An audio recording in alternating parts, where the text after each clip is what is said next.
Hello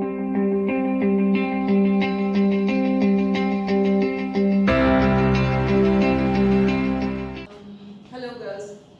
So today's learning outcome that we're going to be studying is about microarrays, and you can note down the learning outcome which says explain and outline how microarrays are used in the analysis of genomes and in detecting mRNA in studies of gene expression. Alright, so what do you think microarrays are? What are microarrays? First of all, let's get this straightened out. Microarrays are basically, or what you can say, they are also called DNA chips or biochips or gene chips. So you might find different words in different books, but it means exactly the same thing. They're DNA chips, biochips, or gene chips. What are they? They're simply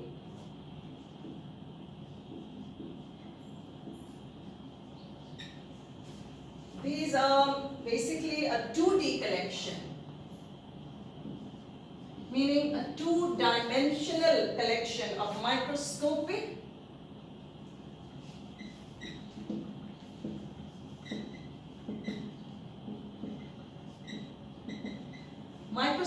DNA spots attached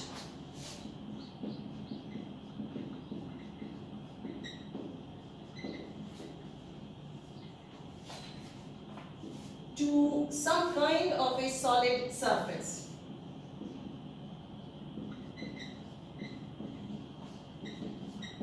Now these surfaces can be either plastic ones or can be even glass, any one.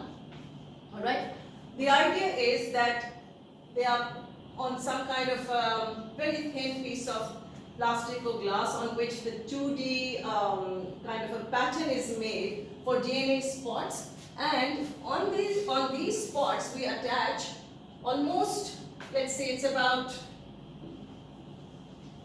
10,000 DNA probes can be attached to these on about 2 cm squared area of the microarray.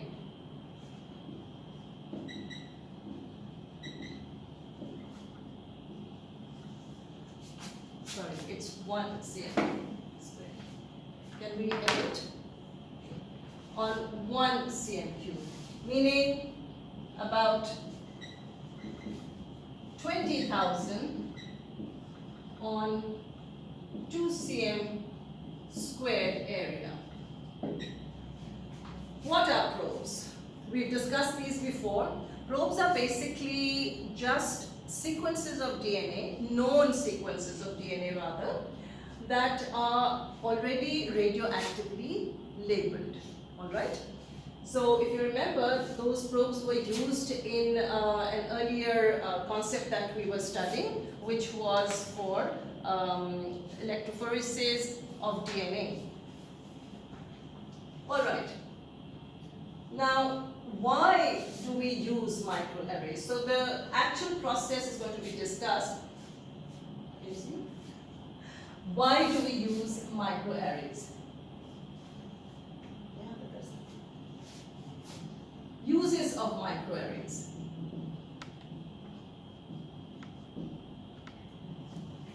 Number one, to identify gene sequences.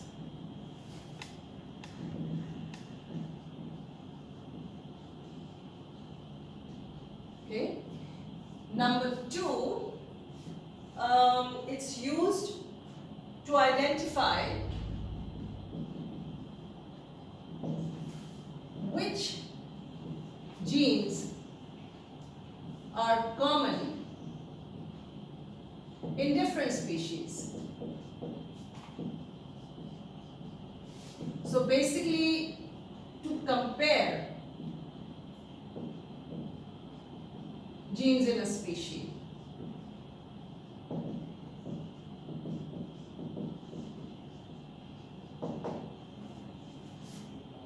The other thing is which genes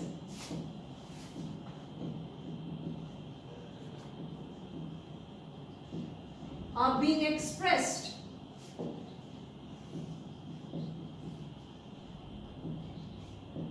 in a cell at a specific given time.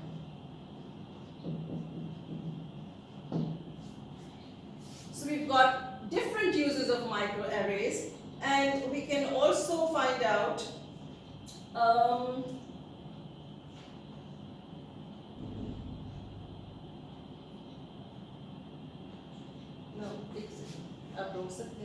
see. Now, fourth, to identify which genes are present in an organism's genome.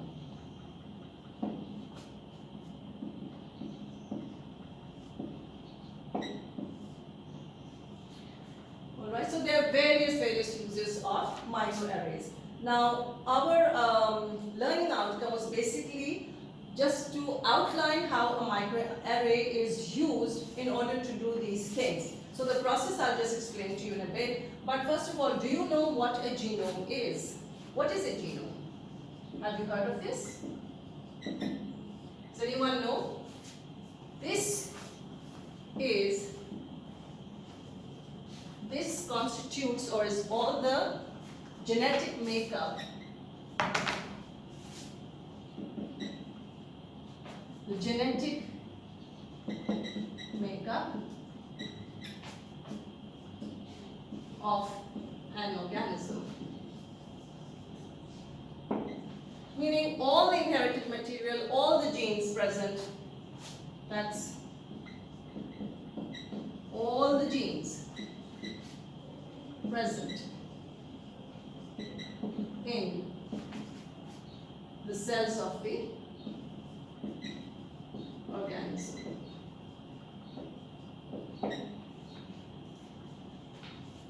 An example would be, let's say, the genetic or inherited material present, the chromosomes present in a gamete, or which is a haploid cell, or let's say in a diploid cell, all the genetic material. So these are just examples of all the genetic material present in an organism. Alright? Now, we can even identify the genes that are present in each type of cell. We can identify genes that are being expressed at a given time, meaning that, if you take out the mRNA, we know that which gene is actually being transcribed and therefore changed into a polypeptide through transcription. We can figure out how many genes are common in different types of organisms. For example, how closely related are species through this. And of course, then we also can find out gene sequences. So we know what the DNA is made up of, we know which bases are there, and this gives us a very diverse kind of information. All of this can be recorded, all of it can be stored in databases, in the computers, and then it gives us a lot of information available at your fingertips. So that's the whole idea. Now, how do you go about preparing a microarray for these purposes? Well, first of all, so let's write preparation or preparing a microarray.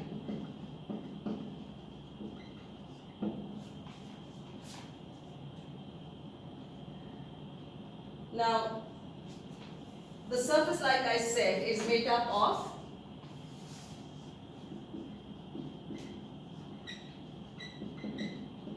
either plastic, it's a solid surface, it's either plastic or glass, and it has about 10,000 DNA spots per cm square. DNA spots basically mean short sequences of DNA fragments placed at specific spots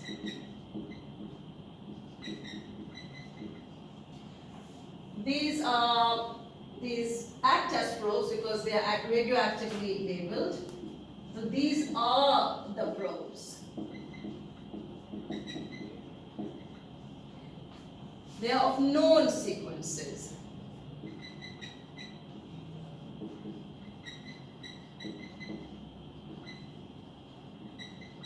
And you can put in multiple copies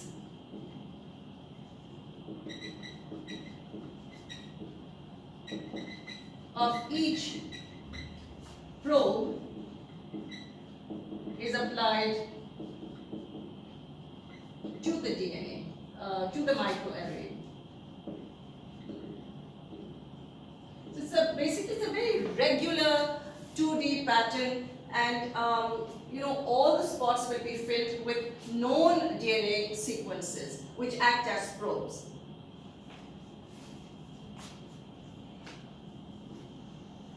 The application of these probes is by an automated process.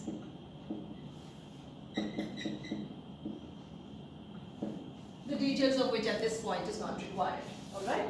So all you need to know is that the DNA probes are applied to the microarray, multiple probes or sequences of DNA are put at each spot. It's a regular 2D pattern. And now what we do is, we apply the complementary DNA fragments onto this microarray. So how is that done?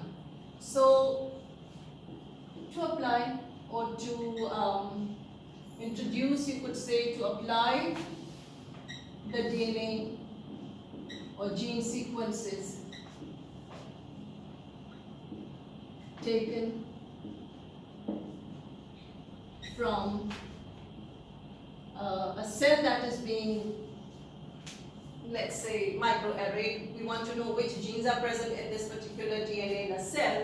So how do you apply the DNA sequences, alright? So first of all, number one, you need to cut the DNA.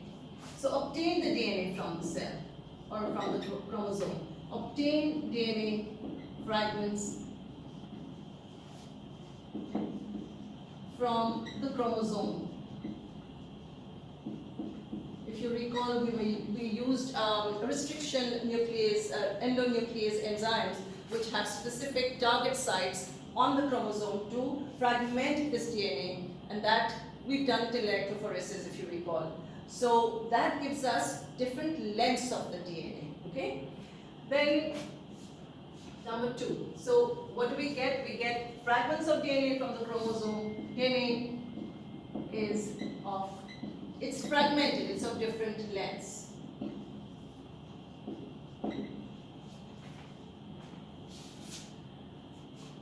What we now do is,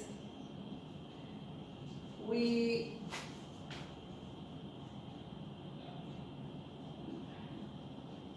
can denature or make it this DNA into single-stranded DNA.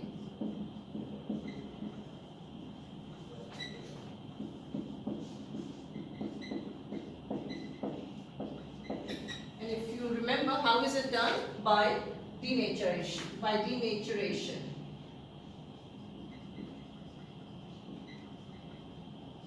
Right? So you just use heat to denature the DNA molecule. It's obviously going to cut the hydrogen bonds, so you can get the double-stranded DNA to become a single-stranded DNA. Now all you have to do is place or put or apply a fluorescent or add a fluorescent tag to this DNA sequences, For example, you can add a green color to a specific sequence to one type, or rather to the DNA taken from a specific species. Similarly, you could apply a red color tag, sorry I've missed out the tag here, to the DNA taken from a specific species, a red color tag to the DNA from another species. Now both the two different types of DNA, right? Both the DNA which are tagged with the separate colors are mixed, okay, and then applied onto the microarray.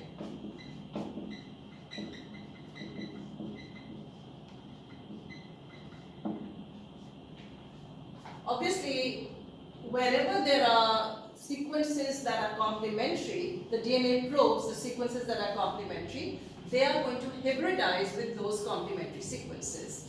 So what would you have? First of all, you apply both these colored DNA that we have taken from different species. We've got them tagged with different colors, which are fluorescents, which would show up as fluorescence under UV light. And then you simply apply it onto the microarray. So where the DNA probes are complementary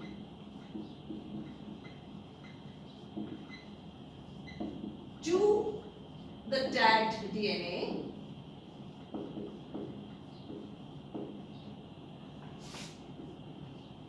they will hybridize,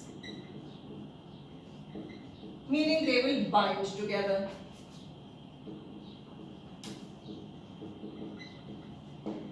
Any that does not get hybridized, that will be washed off. Alright? Unbound DNA or not hybridized DNA can be washed off or simply removed by washing off. So now you've only got that DNA that has bound to complementary bases with the DNA probes. Alright? Now, if you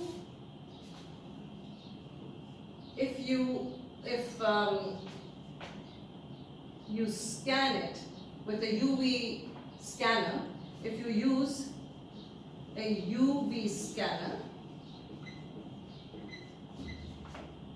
then some areas or spots show up as green colors,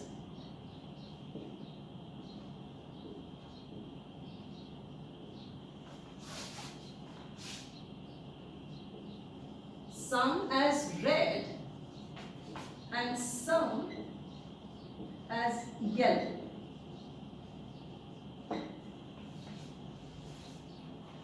Okay, so now we've got the results. We've got the results of the microarray, but we need to analyze this. So we will head it as an analysis of the microarray. What do our results actually mean? Right? So if it's just one color, for example, red color shows up, right? Or there's a red colored fluorescence. Red color seen? What would that indicate? That would obviously indicate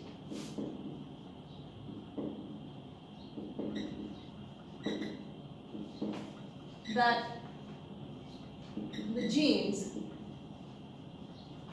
belong, or the DNA belongs to one specific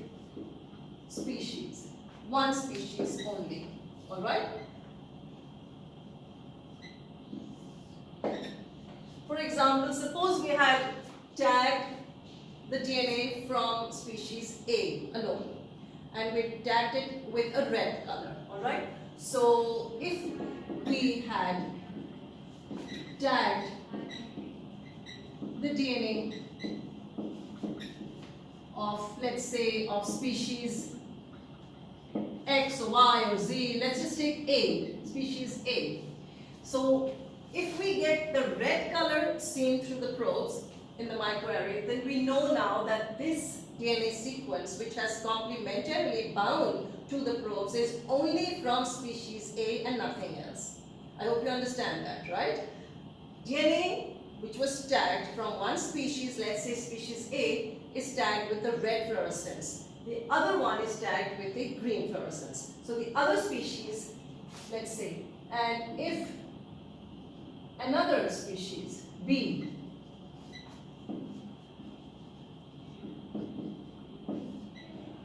was tagged with the green color, then wherever the green color shows up, we know that those genes only belong to, or those DNA sequences which have complementarily bound to the DNA probes only belong to species B. So here we have red color indicating genes belonging to the species A. If another species B was tagged with the green color, then obviously that DNA sequence which is showing up as green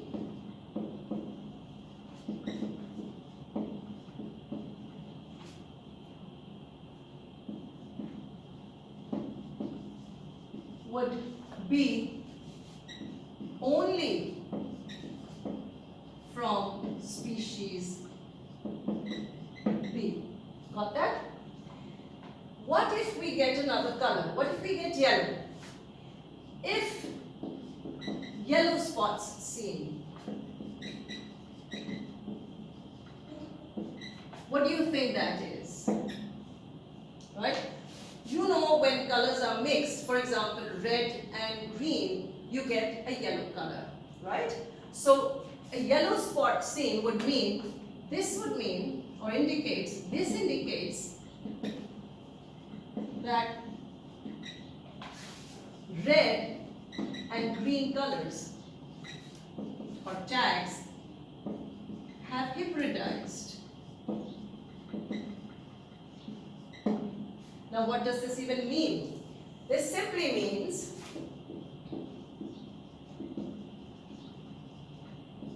that if yellow seen or yellow spots appear, the two species, both A and B,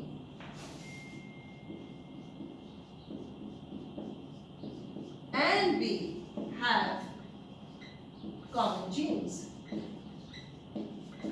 Meaning that only those genes that are appearing, or those sequences that are appearing yellow as yellow spots or fluorescing yellow, that would mean that the genes that are present in both species are common.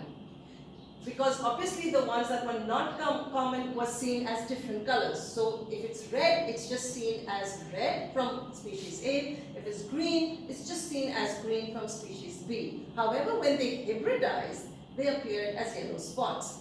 Meaning red and green mixed together to appear as a yellow fluorescence, and that basically means that the genes over there are common between the two species.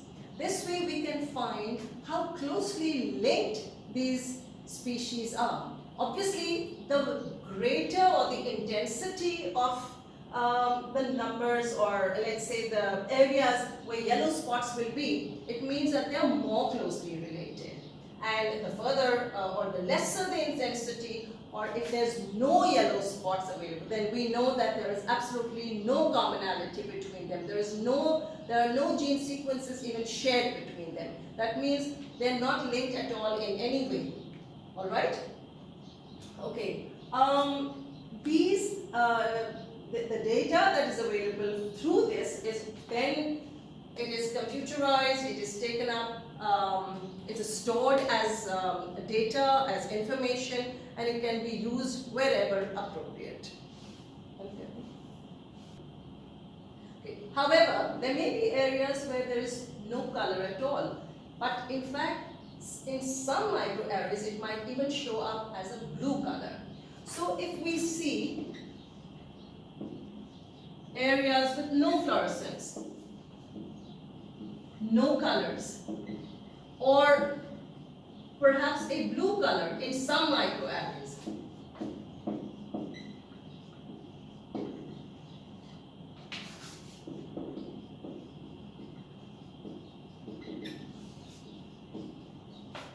this indicates that there is no hybridization with those probes that are present in those areas. Indicates no hybridization